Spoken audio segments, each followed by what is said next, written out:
যখন আমাকে বলা হয়েছে দম আমি করছি, তখন থেকে মনে হয়েছে যে এটা আমার রিবার্থ, এটা আমি নতুন করে আবার নিজেকে প্রুভ করছি। অনেকেই ভাবতে পারে যে আপনি তো অনেক কাজ করে এসছেন, আপনি তো প্রুভড অলরেডি। তো আমার কাছে মনে হয় না যে আমি এখনও প্রুভ। দম করার পরে বুঝতে পারবো যে আসলে কতটুকু পেরেছি, এবং আমি চেষ্টা করব আবার নিজেকে প্রুভ করার জন্য। নিশো ভাইয়ের সাথে প্রথম কাজ ভালো লাগছে। চঞ্চল ভাইয়ের সাথে ছোটোবেলায় কাজ করেছি, সেটাও ভালো লাগছে, এবং SBF আলফাই চরকি তাদের সাথেও প্রথম কাজ। সব মিলিয়ে প্রথমের তো একটা আলাদা ফিলিংস থাকে, আলাদা ভালো লাগা থাকে। সো সেই ভালো লাগা থেকেই শুরু করতে যাচ্ছি আপনাদের দোয়া নিয়েই।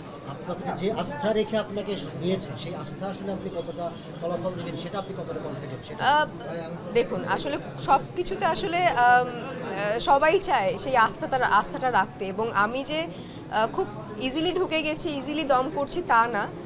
যখন আমাকে শাকিল ভাই ফোন দিয়ে বলল যে তোমাকে ডিরেক্টর রনি ভাই ফোন দিবে দমের জন্য, তুমি কথা বলো, তখন আমি খুব এক্সাইটেড হয়ে গেছি যে ও মাই গড, এত ভালো সিনেমার জন্য আমাকে ফোন দিবে, রনি ভাই ফোন দিবে। ওকে, ঠিক আছে, আই ওয়াজ ওয়েটিং। রনি ভাই আর ফোন দেয় না, কবে ফোন দিবে? যখন ফোন দিল তখন আমাকে বললো যে ঠিক আছে, তোমার একটা অডিশন লাগবে।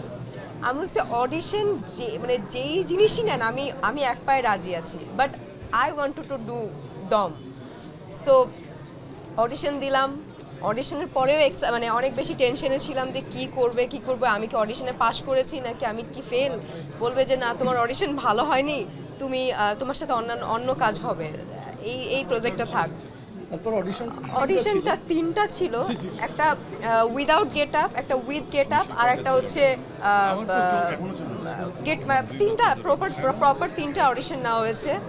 তো এই 3টা প্রসেস পার করার পরে আমি এক্সাইটেড ছিলাম এবং টেনশনেও ছিলাম যে কি হবে। যখন বললো যে তুমি পাশ করে গেছো এবং তুমি কাজ করছো দমে, আমি মনে হয় ওই 2-3 দিন মনে হয় একদম কোনো কথা নেই, খাবার দাবার অফ, এবং আমার যে কী পরিমাণে আমি খুশি, এটা আমার সাথে যারা ছিল এবং রনি ভাই, তো আমি খুবই বেশি খুশি ছিলাম। সো এখনও রিহার্সাল করছি, এই যে আসার আগেও একটু রিহার্সাল করে আসছি। তো জার্নিটা আমার খুব ভালো লাগছে, খুব বেশি ভালো লাগছে।